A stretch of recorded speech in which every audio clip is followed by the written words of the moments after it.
Hey, what's up, everybody? This is Ladies Nico.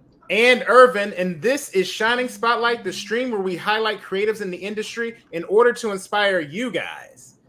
Today, we have a creator who's divided his talents among many with a whole lot of accolades for us to say. He has published works such as Azuki, along with other works that have been included in anthology projects like 4 Pages, 16 Bars, a visual mixtape, and GU, the manga anthology. He is also a teacher teaching a course on Japanese manga this year at the University of Illinois earlier during the summer. And did we mention he's also a boxer? Coming in fast and tactfully, we welcome Kofi Bazzell-Smith. Thank you so much for coming on today. Thank you. Thanks for having me. I'm happy to be here. Yeah, man, I'm so happy to have you on. We've been wanting to have you on for quite some time, man. You've been really pushing and doing a lot of stuff in the industry in terms of, really breaking down a lot of barriers, especially when it comes to the scene in terms of, create, especially, Black creatives like ourselves out here. So there's so much I want to ask you, but just very quickly, I know, one of the things that I've gathered from one of the interviews that, I've listened to on you, you've been drawing since you were 8 years old, but yeah. Right. Why in particular? I mean, I can make my assumptions, but why in particular did you end up venturing into manga and maybe not other forms of art? In some ways, it just spoke to me immediately. Just as soon as I saw, we all grew up watching Dragon Ball, most of us. Immediately, I didn't know what comics or manga was, but I watched the anime and I was like, I want to make that. So I would just get in my room. I didn't know what panels. I never read a comic. I would just draw scenes on just full sheets of paper. Then my dad started buying me manga because he saw I was drawing all these stories, and I just started copying the panels, and yeah, I just it just immediately spoke to me. I think there's something else about Black people, especially Black Americans, being interested in Japan, which is sort of becoming a bigger and bigger part of my research, trying to figure that out. I have a lot of assumptions, but I think there's something there. We've been interested in East Asia and Japan since as early back as the 70s with the martial arts movement and stuff. Yes, for sure. I can agree with you there. Yeah. I definitely, and I can actually identify with you on that too. But everybody does. Really quickly, I want to show some of Kofi's work. On the screen. This is from Azuki. You can see here on the screen just a few images of his work. Obviously, you can see the detail that he's put in there, and, one of the things that, I find interesting too, is that you've also not only, obviously drawn this, but you also translated it both into Japanese and you have it in English. So it's one of those comics where, you didn't just target it towards one audience, but you were able to have it to where someone, no matter, if they're in Japan or if they're over here, can actually read it, and, you did it yourself. Yeah. So the funny thing about that with Azaki, this is the first project. I'm actually writing it first in Japanese and translating it back into English. Because I think there's some linguistic differences, between the two languages. It's if I'm speaking English or I'm speaking Japanese, different kind of things come to mind, and trying to speak more to a Japanese audience. So I thought maybe I can try to think in Japanese as I come up with the story. So it's kind of like a test, challenge sort of thing. So it's all the script, I write it in Japanese, and then I figure out the English after that, which has been an interesting venture this time. Nice. One thing that I always find interesting, actually, and this comes from another interview that I was listening, with you talking about this, is when you're learning Japanese, if I'm not mistaken, I could have heard you wrong, but did you get more of your understanding or get better at your Japanese from working in the gym, the boxing gym, where you were able to refine it a lot more? Or am I wrong on that? I just want to make You're right. So a classroom is good. So I say if for people listening who want to learn a language, I recommend I did. So the first that I learned in Japanese, obviously I was listening to anime, so I was kind of getting what it sounds like and getting the feel for the flow of the language, sort of non-consciously. But I took 2 years in community college, actually, after I dropped out of college. I just took 2 years in community college. And I think that sort of beginner to lower level intermediate base is important to build in like a formal classroom or with a teacher, because that's how you get all the like the grammatical structure. But once you get the basic grammatical structure, you can start having conversation, and then you build more through conversation.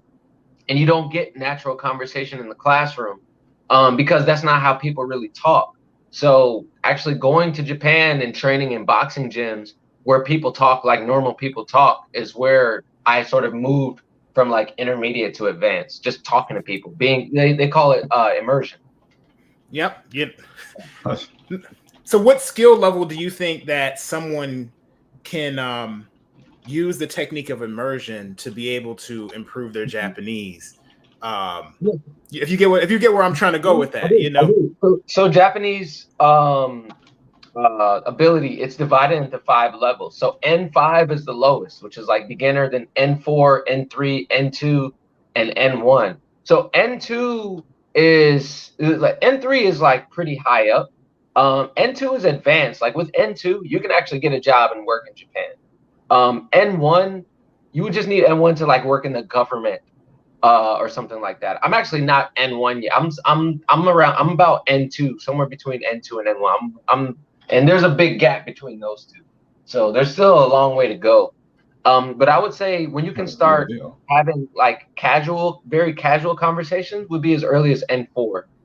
And N3, you could live in Japan. N3, you could live in Japan and like just keep a dictionary, like, you know, keep your phone with you for stuff that you run into that you don't know. So after, honestly, about like 2 years, if you study hard for 2 years, 2.5 years, you can live in Japan. No, I'm like, I mean, you over here the real deal. You're like, you know, it's a big gaps. No, this deal's, you know, into. There's still a long way to go. The reason why I'm good at Japanese is partly it's not the language itself, is because if there's a word I don't know, I know how to explain around it. You know what I mean? Like, for example, if I don't know how to say water bottle, I'll say the thing that you put water in that's like a cup, something like that. So even for like really advanced words, and I think that's for whatever language you learn, I think that's sort of a strategy. If you can explain things using simple ideas, that's fluency. You don't have to know every single word, you know, but N1 is like an official test where you have to like know this grammar, know this vocab. So it's kind of different. Like, honestly, I don't think I could pass the most advanced sort of like English test, like the TOEFL. That's like, yeah, you know, and it's my native language. So it's like it's a different sort of thing. So as long as you can communicate, I think it's fine. So I'm at the point where I can communicate whatever idea I want. There's kanji and words that I don't know, but I can just, you know, I can talk about it and explain around it. Oh, okay. All right, so let's get to a bit of the nitty gritty with your work as far as manga is related. Mm-hmm. So Azuki, before we really get into it, what can you tell the audience as far as just summarizing it for them and what it's about? Yeah. So Azuki is it means sweet red bean. It's like a Japanese treat. Like if you've heard of like anpan man, he's made from anpan is like the sweet bread with the filling, or like there's mochi with like that reddish brown filling. Azuki is reddish brown, so it's a little black girl and her name is Azuki. So it's an action comedy story. Still not done. I'm just in the 2nd chapter right now. So before I published a couple of just self-published 2 kids books, and I made them in English and Japanese, and it was like my earlier version of Azuki. They were each 16 pages, and I was using them in my workshops to teach the Japanese 4-arc storytelling structure that's used in manga and anime. So I distributed those in like the US and Japan in both languages. Now I came back and I'm like, I'm going to turn this into a proper manga. So I'm redrawing it since I got a little bit better. It's an action comedy in a world where rock, paper, scissors is taken seriously as a martial art. And so there's like Dragon Ball vibes, like sort of the world tournament vibes. It's sort of a love letter to my, you know, 90s anime and manga that a lot of us grew up on. It's really silly. She only plays scissors every time, but she always wins in like some ridiculous, stupid way. And I'm just having a lot of fun with it. Okay. So a few questions from that, right? first and foremost, Azuki, Little Red Bean. Why did you pick that one? Was that just to add the cute factor, or? Yeah, I thought it was cute, and everybody's name in the story is like a language joke. Like there's this guy named Iwa no Ishii, which means Stone of the Rock Clan, and he only plays rock. And you're gonna meet Azuki's grandfather, whose name is Daizu, which means soybean. So all of her family, they have like bean in the name. That I was inspired by Akira Toriyama, Dragon Ball. So for people who might not know, Dragon Ball, everybody's name is a joke. Everybody's name, Gohan is how you say rice or meal. Like Asa Gohan is breakfast, Ban Gohan is dinner. So everybody in Japan, they know all the, like the Ginyu Force, Gyunyu is milk. So like butter, dates, butter and cheese. Everybody's name is like a huge joke. So I took that idea and I was like, how can I make everybody's name funny? Like one of the villains, his name is K. So you would call him K-san. But K-san is also how you say to calculate, and he's like a mathematical genius that always holds a calculator. So yeah, everybody's name is just like some little stupid, silly thing. Okay. And her skin color looks like Azaki. Yeah. Yeah. So I also kind of appreciate art from one of your other comics that you did, or one of your pages. Yeah, definitely. I thought this was really nice the way, because it actually kind of gives that really traditional, kind of vibe. If you think of like whenever you look at like traditional art, and Japanese like folklore and everything. Whenever you see, like on the scroll or so, you get what I'm saying. Like I really get that. Yeah, that's art. So ukiyo-e, the pictures of the floating world, that was like Edo, Japan, 17th to 19th century. Style that I was sort of imitating, and that's another story I have on pause right now. I still want to get back to it, called Rabbit and Toad. So Rabbit and Toad. So it's like a manga about a rabbit and frog who are brothers. One is the good guy, one that ends up being the bad guy, and he like tries to start a war and stuff like that. But I was inspired by a lot of ancient Japanese art because I've studied a lot of it, sort of like in art history courses and just looking it up on my own. So the first historical manga from the 12th century is called Choju Jinbutsu Giga, which translates into a picture of frolicking anthropomorphic animals. It's considered the first. There's debates, but a lot of historians consider it the first manga. It's just a bunch of like rabbits and frogs and monkeys just like frolicking, just jumping around, but they're like anthropomorphic. So I was like, what if I turn that into a manga? So that's where I got the idea from that. So every once in a while, there'll be a big splash page where I'm doing sort of like an ode to like an old ancient Japanese art style. That's where that came from. Nice. I really enjoy a lot of those those callbacks, those things that everybody may not necessarily realize, like especially over here. Like people over, I'm assuming some people over in Japan, they would be more familiar with that. Just instantly. Yeah, they get it instantly. Yeah.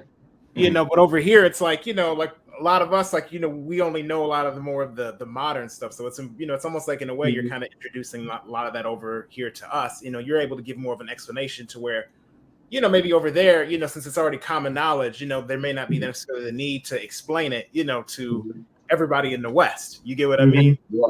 Yeah. I mean, like if you talk to any random person, like on the train, on the street, like 70% of the people will know what Choju Giga is. It's like us knowing the Mona Lisa in the West. It's just an old piece of art that everybody knows, that's true. Really quickly, I do want to say, if you're just now joining us, if you're coming in, make sure you can throw your questions, comments down, below if you guys have any questions, and don't forget to rate this video and subscribe, to the channel, to follow any more updates. Now, let's continue. What were you gonna say, Nico? Going back to the rock paper scissors thing. All right, so what inspired this I guess battle tactic for the series?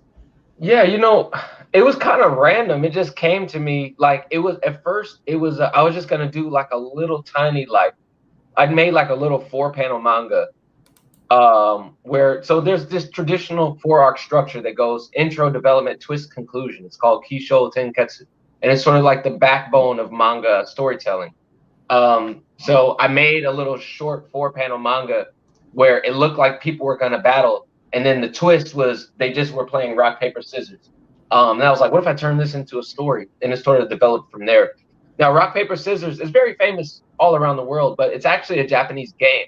It's called Janken. So it's called Janken Pon in Japan, and that's the origin. As far as I know, I've heard it all. I've also heard that it came from China, but I know it at least came from East Asia, and it's really popular here. So it just kind of naturally developed.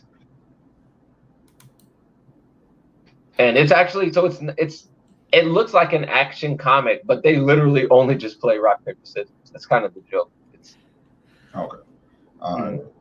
Sorry, it's a slight delay with the audio to your movements a bit sometimes. But okay, so this is part of like the actual storytelling structure, or rather that's used from over there in Japan with how you guys how they do manga. Kisho Tenketsu, you said it was, right? Yes, correct. Yeah, it's actually, so a lot of us are really interested in anime and manga, and a lot of us draw manga.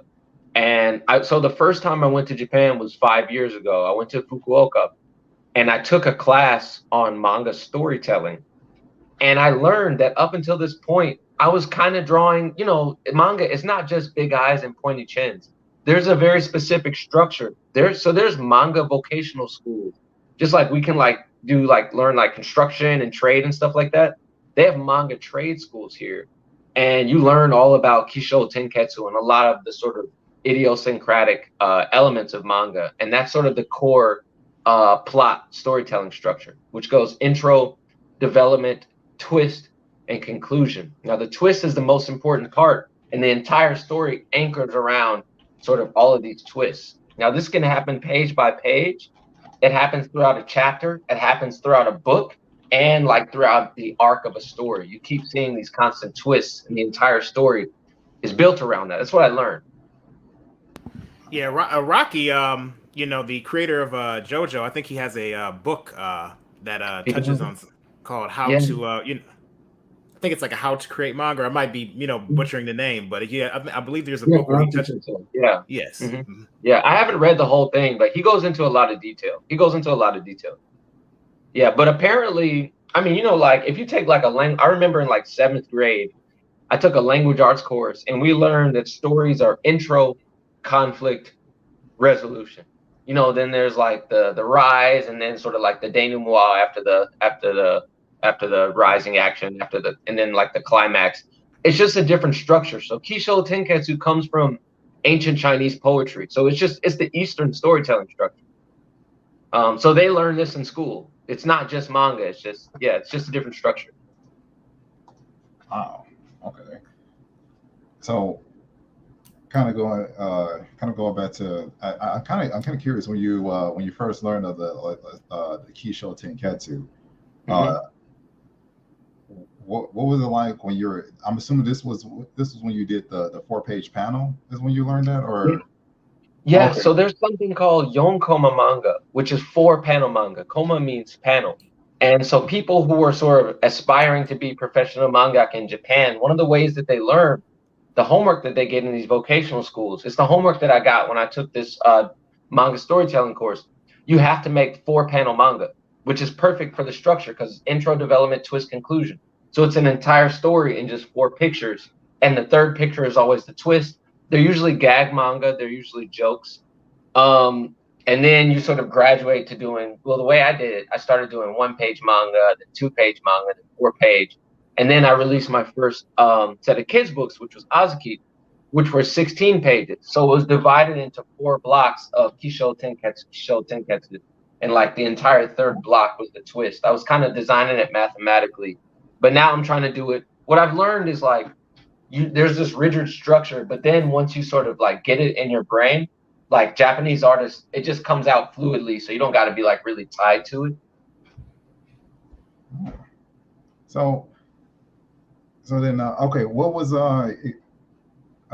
when you were working on the 4-page panel? Let's start there. What was this like working with? I'm assuming you were working with was this part of a college course, or was this a? No, I was a dropout back then. I just flew myself to Japan. I just saved up a bunch of money and quit my job actually. So there are private language schools, and like at private language schools, a lot of times they'll have these cultural courses where it's like, hey, you can learn Zen meditation, or like you can learn how to do the tea ceremony. There just happened to be one where it's like you can learn manga storytelling, where there's this mangaka who I think he does a lot of self-published works. Unfortunately, I don't remember his name. This is back 5 years ago. So I just signed up for like a Japanese language course for a month, and also this manga storytelling course. And it was cool because I was the only. It's like on a rolling basis, because in language schools, like you just pay. You don't have to like. It's not like a formal school. Because I was, like I said, I was just a dropout. You can just sign up anytime you want and go. So at the time I took it, I was the only student in the class. So it was just one-on-one, 4 hours a day learning. And he doesn't speak any English. And I was still sort of like early level in Japanese. So we both just kept like a dictionary with us. And, he was teaching me manga history. He taught me like about Choju Giga, like I explained before. And yeah, so it was like a huge like manga history and storytelling lesson, just one-on-one, 4 hours a day. Nice. That's cool. No, that's really nice. Yeah. It was dope. I mean, a lot of the Japanese at that time, this was 5 years ago, a lot of the Japanese was going over my head, but I learned a lot. Okay, and what I didn't see it with Azuki. Are you currently working on this one with with one of the studios, or is it under an instructor's guidance, or with Azuki? Yes. No, right now I don't have a publisher yet. I'm just working on it, and I'm just gonna try to find a publisher as I get more done. Because right now the only fully completed chapter is like the first 35 pages. I'm working on chapter 2. The script is done already. So I don't know who I'm going to publish with. And if I don't find a publisher, then I'll just publish it myself on Amazon. I'm not sure about that yet. But as I'm working on Azaki, so one thing that I learned, if you want to publish, so my goal is to publish in a Japanese magazine. And I just met with an editor at Kodansha last week to talk about this, which that was cool. But you're supposed to submit a one-shot. I'm sure you all know what a one-shot manga is. Yes. So it's like an entire story contained in a single chapter. And if they like it, then sort of you win an award, or you submit it to them and they give you a review. And if they like it, then they'll take that and then you sort of morph that into like a serialized manga. So for example, you can look up the My Hero Academia one shot, or the Naruto one shot, or the One Piece one shot. And it's actually slightly different from the first chapter of the actual manga. So these mangaka, they submitted so I read the Naruto one shot. It's a little bit different. It's just, I think he's just trying to make his first friend. And the entire story is just this, he's got like a different outfit and stuff, because it was Kishimoto's early Naruto design. So he submitted this, it's an entirely contained story in like 32, they're usually like 32 pages. And I guess Shonen Jump, they took it and they were like, yeah, this is great. Let's turn this into a thing. And then he worked with an editor and revamped it and made Naruto.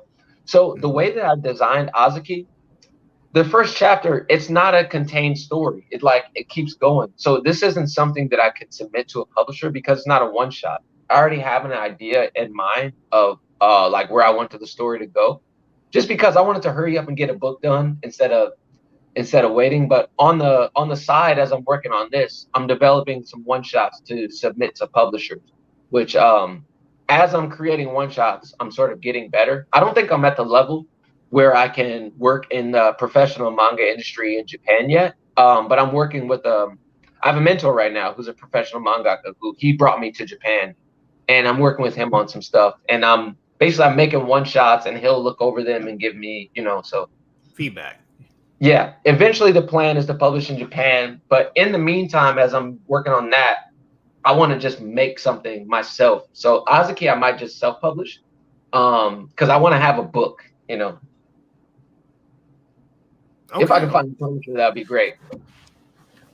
Okay, so I guess here's a question I actually have for you. This is probably going to be a little bit more of a this is something that we've kind of touched on before on this channel before, right? So, what is manga to you? You know, so that's something that's like one of those controversial questions everybody asks. That who's not within like the community that we're asking. To you, as a creator who is, to my knowledge, I don't always don't want to make assumptions, but non-Japanese. What is it to you? So that's a complicated question, and there's a few ways to answer it. I think the two basic ways to answer it, more like if you look at like the way art historians talk about art, they have to have these very, very specific, rigid definitions of what things are, which is actually a very Western thing. I'm in a master's program where we're learning all this art theory. It's actually a lot of stuff I don't agree with, but like things have to be rigid. This has to be this. So a lot of people will say, especially from an art history, more of like a scholastic background, will say manga is a story that's, it's black and white, it's made in Japan, and it follows the rigid Kisho Tenketsu structure. But I think manga is a cultural medium that's expanding all around the world. And there's a lot of people who make manga, successful and unsuccessful, all around the world, in the United States, in Brazil, Korea, China. They're not using the Kisho Tenketsu structure. They're doing new things with it. So I think the form, or you could say the genre, is changing. So I'd rather a more sort of inclusive definition. So it's difficult. It used to be that manga has to be black and white. People are publishing digitally now. People are doing web comics. So some manga's in color. Manga used to have to be right to left, but that's just a fault of traditional Japanese writing, is top to bottom, right to left. If you're writing manga in Spanish, why would you make it right to left? You can make it left to right. So that doesn't matter. Using Kisho Tenketsu, I'm not really sure if that matters, because a lot of, current mangaka, they learn from Western storytelling. The most important mangaka of all time, Osamu Tezuka, who's considered the godfather of manga, loved Disney. And he got a lot of his ideas from Western films. He was the one who turned comics used to be this very flat, Sunday comics in the papers, very flat thing. He learned from Western cinema and made it dynamic and made it look three-dimensional, made it cinematic. So, there's sort of like a lot of borrowing and exchange. So I think when you try to define something too precisely, you can start to become exclusive. That being said, I'm in Japan for the third time now studying manga, because I'm trying to find out what that is, what in the Japanese industry, what they call manga, so I can bring that information back and teach people in the United States. But at the same time, I want to be careful and make sure that I'm not excluding anybody saying that what you're doing isn't real. So that's difficult. That's where I'm at with that now.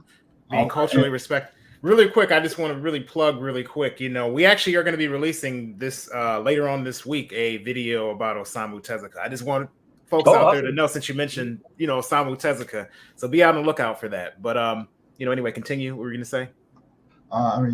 We can actually use this brief video if you want to go through the Honeycomb Hideout. Actually, yeah. For really quick, I'm going to go ahead and say, so there's a podcast for any of you guys out there who love geek culture, comics. If you're into hearing about topics that are going on in the industry, you definitely want to check out the Honeycomb Hideout. It is your podcast for all of those needs. Hour-long podcast. Definitely recommend it. They are partners of, we are partners together, Shining Otaku and Imagino. So it is definitely something you're going to check out and give it a listen to. It's on Spotify. It is on Apple. I believe it is. They have episodes on YouTube, but Spotify and Apple are the two places that you want to go to check that out. And there will be links down below for you to check that out and follow that and listen to it on your next ride or in your car or wherever you may be. Anyway, thank you for that, guys. And we'll get back to the show. All right. So, okay. Your agenda, if I understand correctly, is to it's kind of two parts in full to bridge for the way you put it, or at least from what I see here, to bridge the Black and Japanese cultures through art and language, and to pioneer teaching manga as a studio-based practice. So that as a teacher and as a bridge, but I also, as an artist, I want to publish in Japan. I want to be a mangaka also. Yeah. So be a mangaka, teach manga, and use what I'm doing sort of in a broader way to to do like international cultural bridge. Yeah. So expand a little more on bridging the gap between the Black and Japanese cultures here. Yeah. So for example, so when I got here to Japan, I'm only here for a month of short-term research. I landed on August 3rd. So on August 4th, the day after I got here, I went to Bunsei University of Arts. Do you all know Tetsuya Chiba? Yes, actually. Yes, that's the illustrator for Ashita no Joe, correct? No Joe, that's right, which is the biggest boxing manga of all time. So he is so culturally significant here. So people who don't watch, so one thing, sorry, I'm going off track a little bit. Not every Japanese person watches anime and reads manga. First of all, a lot of people think that, it's just like not all of us play basketball. I'm terrible at basketball. Not all of us like make rap music. It's the same kind of thing. But anyway, even people who don't like manga, they know Tetsuya Chiba here. So he got basically the equivalent of being knighted by the Japanese government for his manga, for his work. So on August 4th, when I got here, he's the president of Bunsei University of Arts. So I had meetings with him and his faculty all day so we can figure out how to use manga to sort of bridge gaps between the United States and Japan. And I gave a presentation literally to Tetsuya Chiba, his son, and a few of the faculty. I gave a PowerPoint presentation about American interest and Black interest in manga. It was all in Japanese because they don't speak English. I gave a presentation on Afrofuturism, and I introduced sort of some of the premier sort of Black mangaka and like Saturday AM and White Manga. I talked to them. They were amazed. They had no idea that so many Black people were into anime and manga. We have a complete language barrier because not a lot of Japanese people speak English. Not a lot of Black people speak Japanese. Not a lot of Black Americans speak Japanese. So we don't know that we're interested in each other. There's a huge interest in jazz and blues since the 70s here, and hip hop for a long time. 90s hip hop is still booming here. I got friends here who I met who like Missy Elliott, right? Mm-hmm. It's like I even got white friends who don't know who Missy Elliott is. But we don't have these exchanges to talk to each other. So I gave this formal presentation about what Afrofuturism is and actually how I consider this sort of new, Black in Japan movement, this Black mangaka movement, sort of an aspect, sort of a part of Afrofuturism, because it's this idea of what is the future for Black people? Where can we move? Where can we create new spaces? And I think we have all these opportunities to create new spaces in Japan, in Japanese sort of visual art mediums. And at the same time, we can exchange because they're so interested in our music. They were absolutely amazed by that. They had never heard that. I tell people all the time, all my Black friends back home love Dragon Ball. They're like, what? Y'all like Dragon Ball? Like, they don't even know. So that's a part of me being a bridge is people don't even know that Black people are interested in Japan. So I've given presentations at a couple of schools now since I've been here to one of the most famous mangaka of all time.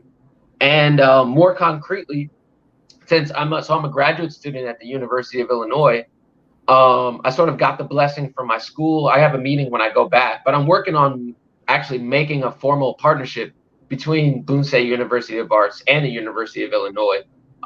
So they're very interested. Nice. We don't know what that's going to be yet. As a graduate student, I'm really not supposed to do that, but whatever. I was like, I'm gonna try it. So I got some meetings. I'm trying to figure that out too. So I'm trying to figure out a way to actually bring students to Bunsei, or at least do something online. I'm trying to figure out a way to get students connected with, because they have like a whole manga department in that school. Really quick, I just want to show some people some pictures. Like we actually had a couple pictures, like one of that's with Tetsuya Chiba, and I believe he's in the center, correct? Yeah, and then to my right is Kazuo Maikawa. So I do want to introduce him. So this is the guy. This guy's the whole reason I'm in Japan right now. I have to plug this man because he is insanely gracious. So in order to get to Japan right now, because of COVID, you have to be here on some like formal business. You can't just travel here right now. So I had to apply for a visa, and because he's a professional mangaka. So Kazuo Maikawa, those of you know Phoenix Wright, he did the manga for the Phoenix Wright game. So I met him. He's on Facebook now teaching teaching foreigners, meaning like Americans and people in Thailand and everywhere, about Japanese manga. But he doesn't speak English, so he's actually like using translator and getting help with people translating his teaching, and I'm sort of helping him with that as well. I'm trying to bring him to the United States, so he brought me here. And his idea is also to spread Japanese manga around the world and sort of teach it formally. All these lessons people don't have access to. The only problem is he doesn't speak English. So, me and some other students are trying to help him as sort of like translators. So I got to plug him because he's the whole reason I'm here. And he took me to meet Chiba Sensei because a long time ago, so there's actually a Chiba Award. There's like a really famous manga award where you can win the Tetsuya Chiba Award. So my sensei, Maikawa Sensei, won the Chiba Award. So he got to meet Professor Chiba like 20 years ago. Then he told him, hey, I'm bringing this American who's at U of I to teach manga. Can I introduce you? So he brought us there, and we had a day full of meetings. So that's what that was. Nice. And I mean, this is a pretty nice image of that too. I'm like, obviously you're going, that was when you guys were talking. I'm assuming, you're going over your manga, I'm assuming right there. Yeah, man. The crazy thing is he like took his time looking through my entire portfolio. Like he wasn't just flipping through it, like looking at all the images. And he gave me some really great feedback. He said he loved my crowd pictures. So of course, now I'm drawing nothing but crowd pictures. That's the achievement that he liked my crowd pictures. Obviously, I have a lot to go, but yeah. Really quick, for those who are out there who, don't know Ashita no Joe, which I'm like, is definitely, an amazing boxing manga, long running story. They actually, it was redone as like an anime called Megalobox, where they took inspiration from that story. So some of you out there may be familiar with Megalobox. Well, the original story was Ashita no Joe, but I just want people out there to know that in case, some of you out there didn't know. So, yeah. You have it. Yeah, you can also learn more about Tetsuya. So I also have to tell you, for anybody who's interested in learning about manga, you got to check out the show Manben. You all know that? Yes, Manben. Yeah. So Chiba was featured on Manben fairly recently. He was one of the people. So Naoki Urasawa was my favorite mangaka of all time. He did Monster 20. Yes. Gotta keep some. Yes. So he is the host of the show. So Manga Benkyo, manga study. So he combined those two words and created a show called Manben, where he interviews sort of super legends in the industry about their craft. You get to watch them work, and they just talk about their philosophy behind their work. So there's this whole episode with my favorite artist sort of like fangirling over Tetsuya Chiba. It was so cool. So, and then like finally, like a month after I watched that, I got to meet him. So that was crazy. But I recommend that episode if you want to learn more about Tetsuya Chiba. It's on YouTube. So please tell me, when y'all met, like did at any point, like, your boxing career come up at all? Did you guys talk about that at all? Like, you know what I mean? I showed him the video of this fight, actually. Oh my gosh. He was like, oh man, that's a lot of blood. Yeah. I'm like, I know that has to be like a surreal experience, especially, like as a boxer, you know what I mean? It was pretty crazy. Yeah, I still haven't fully realized it. Also, I was super jet lagged, so it didn't hit me till like a couple of days after, because it was literally the day after I arrived to Japan. Then all of a sudden, I'm literally in his office, and he gave me some merch too. Hold on, check it out. He gave me this Ashita no Joe shirt. He gave me two shirts, a white shirt and a black shirt. Oh, nice. Like this. Yeah, which I don't even know if I want to wear this. I don't think I should. I don't want to ruin it. Really quick, because I know there's been a few comments that have come in, and we usually make sure we want to always address your guys' comments out here. Doesn't look like there's any questions that have rolled through yet, but, we have a reaction from Skullfire58. Antoine Sterling, I had no idea Rock, Paper, Scissors was Japanese. Mm-hmm. Che Baker, what up, team? Che's a part of our team. Love what y'all are doing. And then applause from Antoine Sterling. So Just wanted to make sure I address everybody's comments out Yeah. there, you know, very quickly. Thank you all. And for anybody tuning in right now who's just coming in, like always, you know, I've said like this video. Let's help blow this video up, spread it across far and wide. And let's continue with the interview. Yeah. Right. So speaking on not knowing, so John Ken, rock, paper, scissors was Japanese. This has happened several times when I talk to people about my manga here. They're like, wait, do people know what rock, paper, scissors is outside of Japan? So it's like the reverse. Like people are like, oh, they know that? But it's like, yeah, it's popular everywhere. Yeah, I didn't know that either. Like, well, I mean, I know that more. I mean, I've known that at least within the past few years. Before most of my life, I didn't know that. You know? Same, yeah, I didn't know it a few years ago. Yeah, I'm like, yeah, it's one of those things. But then you think about it, like, was it Gon in Hunter x Hunter, the anime or the manga Hunter x Hunter? Like that's his move, and then Goku, and you know, the beginning of Dragon Ball. Like people always talk about, oh, the Kamehameha was his first move. I'm like, no, that wasn't his first move. It was him doing the rock paper scissors. You know, I remember that from Budokai. He was using it too. You know, that was not his first. Exactly. So, kind of going back to again your agenda going on here. What? So you would. How should I put this? When I look at your accolades here, right, you would be considered essentially like an elite in our generation in this industry. I don't know about that. I just got to keep it real. I mean, if people were to kind of see what we see on our end, I mean, you've already pretty much named some big stuff already. You know, you've got a lot going for you. So I'm really curious about the next half of your agenda here. Which is, you know, teaching manga as a studio-based practice in the West. I mean, what moves are you making? Obviously, you got Azuki coming out, but what moves are you making to establishing some type of studio or for the academia? Yeah, so a part of that, so why I wouldn't consider myself a giant yet is because technically I'm not a professional mangaka. In order to be a professional mangaka, based on the Japanese definitions, you have to publish in a Japanese magazine. Of course, I would consider people in Saturday AM actually professional mangaka, but I want to publish in a Japanese magazine, and I still got to get better. So that's why, you know, I have a long way to go. So just this summer, so I'm at the University of Illinois. I'm a graduate student, but I proposed to the head of the art department. I said, let me teach a manga class. I got a syllabus written up already. So I just taught that. I just finished that this summer. So that was the first, I believe it's the first and only studio-based manga course in the United States. Meaning the only course you could take where like you sit there, you learn how to draw manga. I taught Kisho Tenketsu. All of the assignments were drawing 1-page manga, 2-page manga, doing character designs. So I taught the first course already. I just finished that this summer.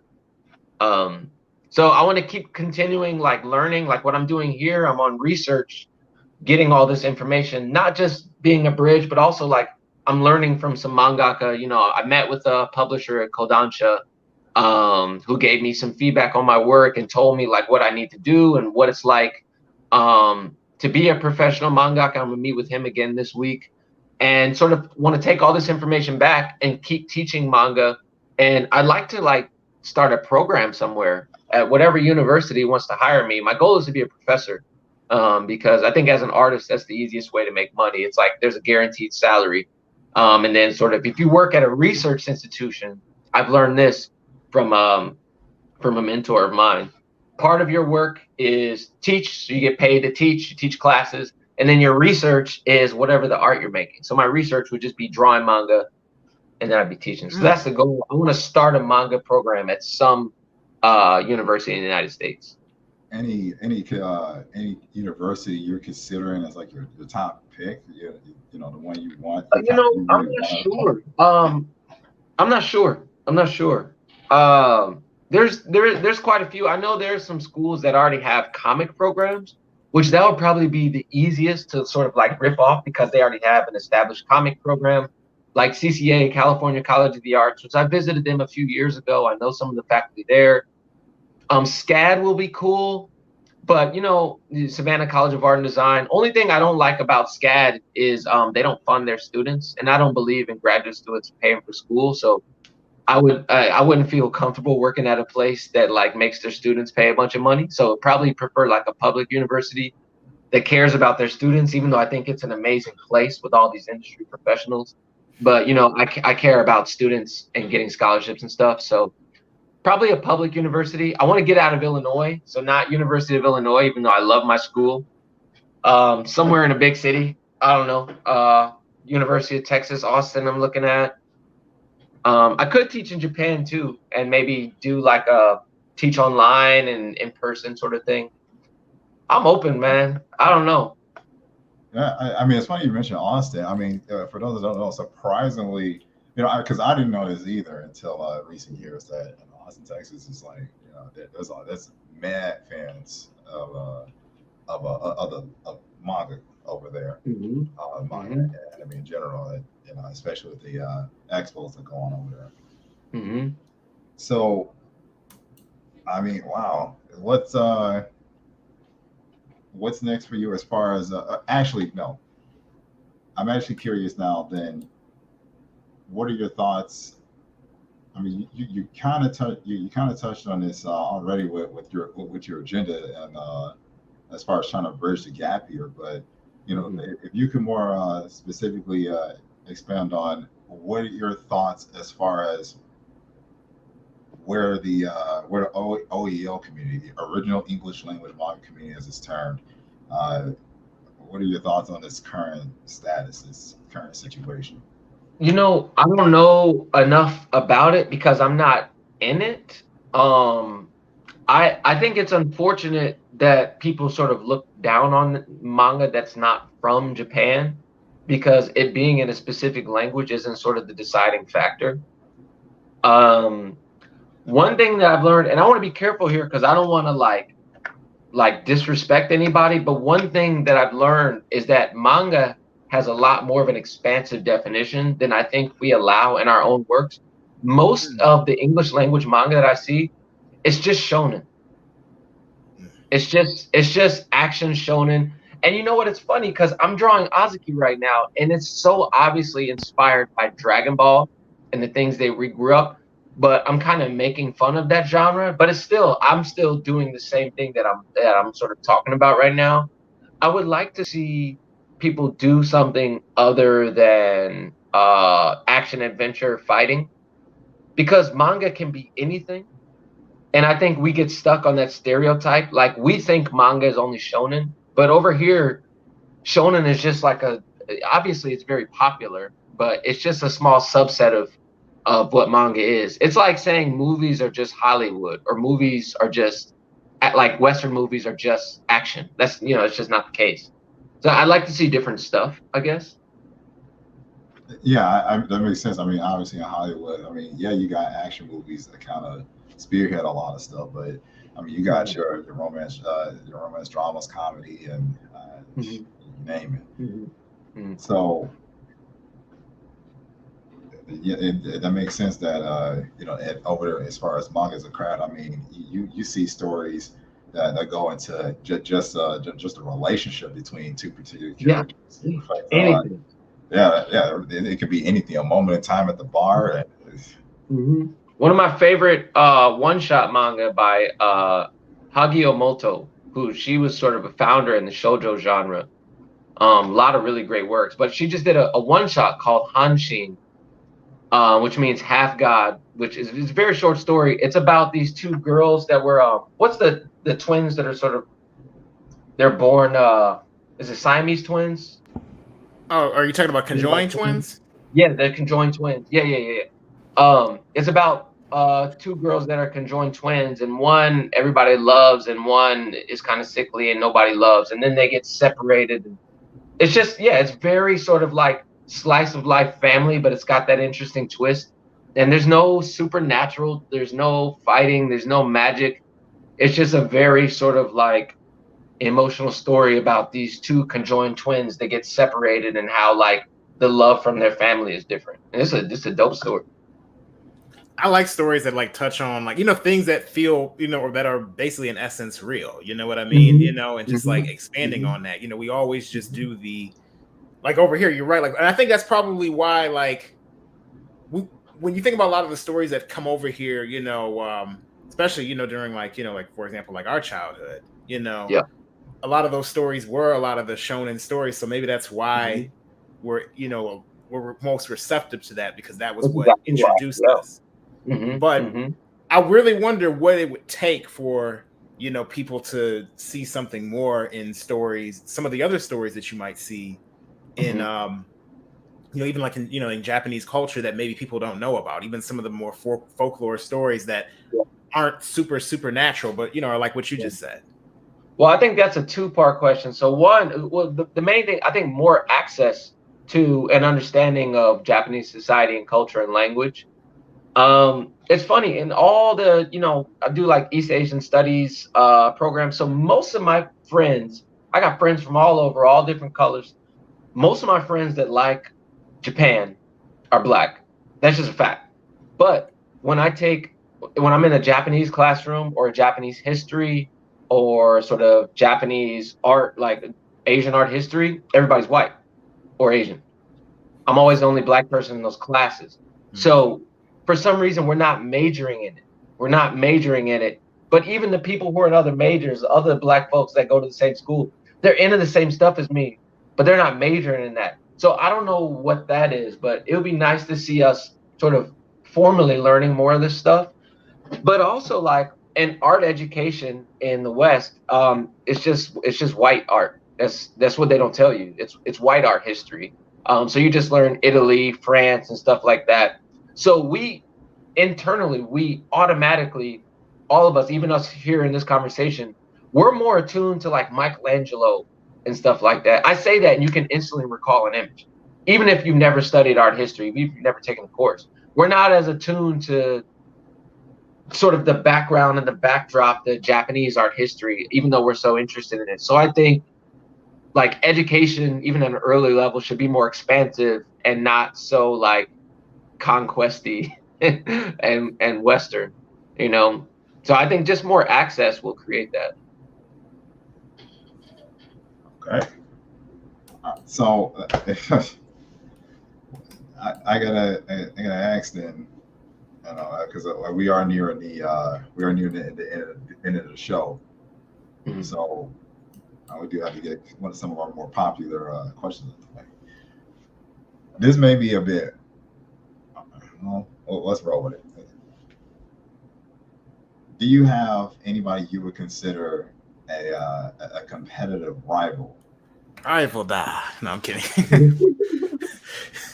No.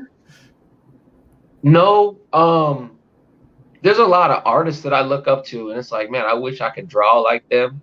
I feel so. One of the problems, I feel like I'm very much in my own lane. I don't think there's anybody that's doing what I'm doing, which is why I don't feel like I have a rival. But I'm doing a lot of separate things, and in each of the separate things, I see a lot of people who are doing more and doing better than me. So you know what I mean? So like, there's a balance. So like, I'm sort of proud of the fact that I found my own lane, and there's nobody doing what I'm doing. But also, when I think about all the separate parts, I'm like, oh man, I wish I was that good. I wish I was that good. So there's people I look up to in separate areas. But I don't think I have a competitor in sort of bringing like manga education and building a bridge between like Black and Japanese. I don't think anybody else is doing that right now. You got your, that makes perfect sense what you're saying. It's like your own, brand, if you will, Yeah. Manga. But I always think like, I wish I could, if I lean more into this, but then, that would take away from this. So that's the tough part, Yeah. What I found interesting is, this is another interview where you kind of touched on, with you doing three things, it's like you can kind of, give yourself a break by working on the other things. So for example, when if I heard you wrong, like if you're in the gym, you're boxing, well, when you get back, you can exercise your creative muscles and give your natural muscles a rest. Exactly. Yeah. I mean, today I'm gonna work on the rest of this page all day. I've been drawing this train scene, which has been so stupid. It's been taking forever. But once my hands get tired, my fingers get tired, I'm gonna go to the boxing gym to take a break. That's exactly what I'm doing today. I think you do have folks in your arena. I mean, obviously you're helping to establish a community, especially in the OEL side of things. I mean, a studio over here in the West where those that are interested in manga could go ahead and learn the craft. I would consider I would say you're in the ring with folks like Felipe Smith and those at DR Studios. Oh yeah, well he's like, I mean he's the first American to ever like be an actual like you guys are professional player. Yeah, I wouldn't call him a rival. That's just like somebody I look up to. So that's not. That's senpai. That's just senpai. That's just up there. Yeah. Okay. Yeah. So let's go ahead and now roll into the. Well, actually, before we move into the final question, I'm curious. Like, so do you have, if you had to choose any mangaka to collaborate with, like, but only one, and it can't be your mentor, we have to keep him off the limits. Who would it be? Easy, Naoki Urasawa. Naoki Urasawa. Okay. Easy. Yeah. I just want to have a conversation with the dude, man. Nice. Easy choice. Easy choice. There you go. Yeah. Why? So he was the first one to introduce me to the idea that manga, not only is it expansive, but it's also a deeply intellectual practice through his documentary series. I feel like I've heard him talk so much and so deeply about what it's like to create a story and what it's like to like agonize. He was talking about agonizing for hours over a single panel or a single page that people are just going to read for a second. And he said that's the beauty of manga. And it reminds you of this sort of like attention to craft and detail, which is a very important part of like Japanese philosophy. And it's related to like Bushido and Giri, which comes from Confucius. And so tying all of like Japanese philosophy and Ikigai, like the way to live your life into art, he made me realize that it's sort of like a much deeper practice. And his stories are amazing on top of that. And his art is amazing. So it's like, yeah, he's my favorite artist. So easy. Yeah, definitely Naoki Urasawa. He's number 1, 2. He's number 1 and 2. Toriyama would be number 3. Okay. Now, before we move into the final question, I do want to tell everybody, to make sure you rate, you comment, subscribe, and hit the bell. But with that being said, Nico, go ahead and roll with the final question. All right. This has been obviously a traditional question with all of our episodes and most of the seasons. I'm trying to think when it started, maybe season 2. But what originally it was stated as, what is your ultimatum? Adjusted to, what is your end game?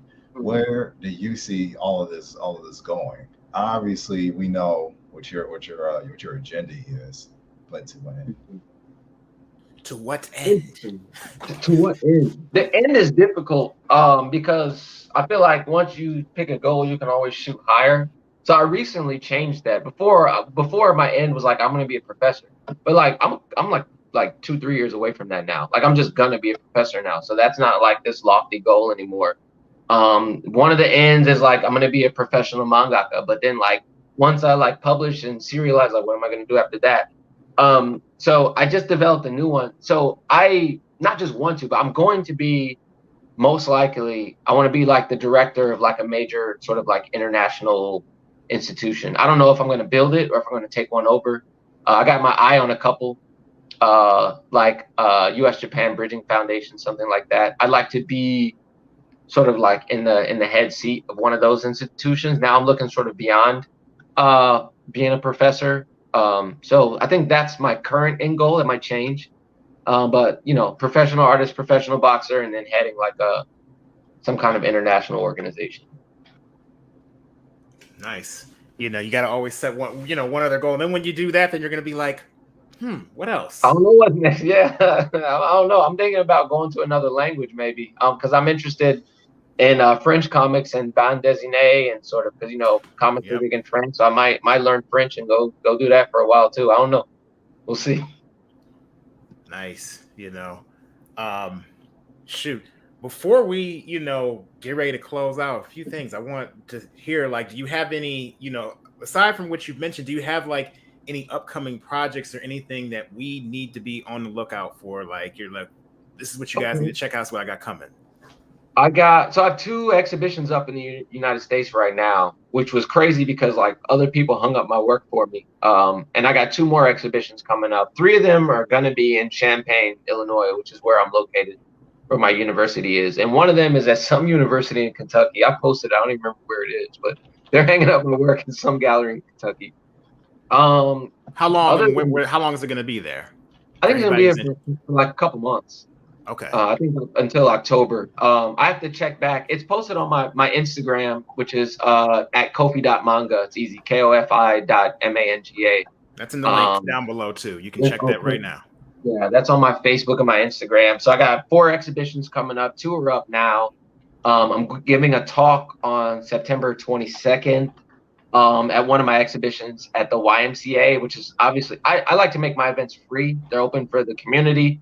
Not just people that are at the university, kids, adults, everybody can come. So I'm going to talk about my work, talk about my research that I'm doing now once I head back to the States on September 22nd at the University YMCA at the University of Illinois.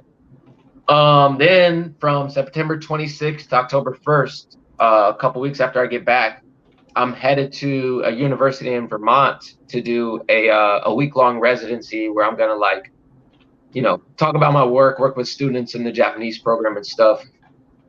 After that, probably going to be fighting again in maybe sometime in November. I don't have a fight scheduled yet.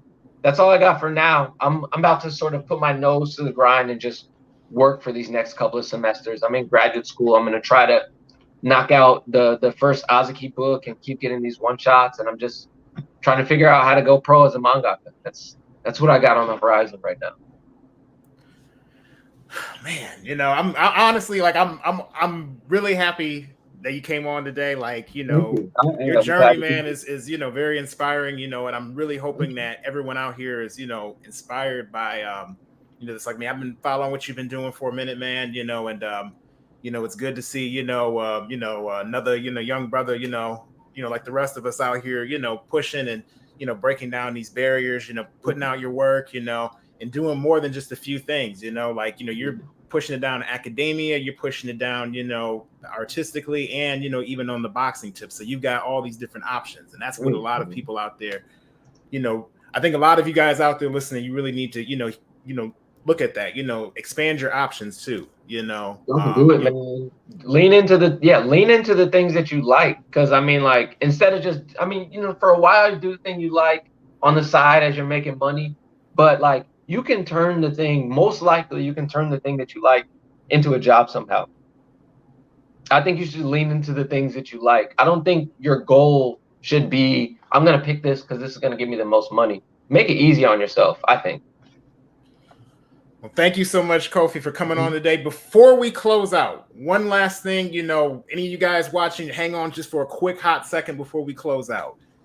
Our next guest that we're going to be having on is going to be, and I may be mispronouncing his last name, so please forgive me, Ike, if I'm pronouncing your last name wrong, but Ike Axner, he did the book Comics and Manga and the Origins of Manga. It actually recently got an Eisner. We're going to be having him on the show in about 2 weeks. So you definitely want to make sure you check it out. It's going to be the same time, 9 p.m., Eastern Standard Time. So make sure you guys check out that show as well. We got a lot more interesting interviews coming in this season, all the way up until episode 12, of course.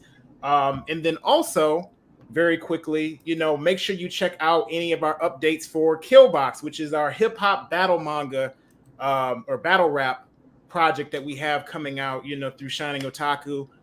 You'll see that coming soon. It's in the works. There's a lot, of updates that we've been putting up on the channel. So make sure you check out those as well. With that being said, again, one last big round of applause for Kofi for coming on today. We really appreciate it. And thank you so much for your time. With that being said, guys, make sure you rate this video, share this, subscribe, share this to anybody. Even if you're not a mangaka yourself, share this around to someone who may be interested in learning more about it, check out all of Kofi's pages. Every single one of them, you want to make sure you follow them and keep up with what he's going on, because he's someone that you're going to be hearing more and more about as time goes on. So make sure you guys do that. And with that being said, Shining Lights, we will see you guys. Well, I won't even say in 2 weeks, because you'll see the Osamu Tezuka video coming out later this week. But you'll see us in the next interview in 2 weeks. So we'll see you later. Catch y'all later.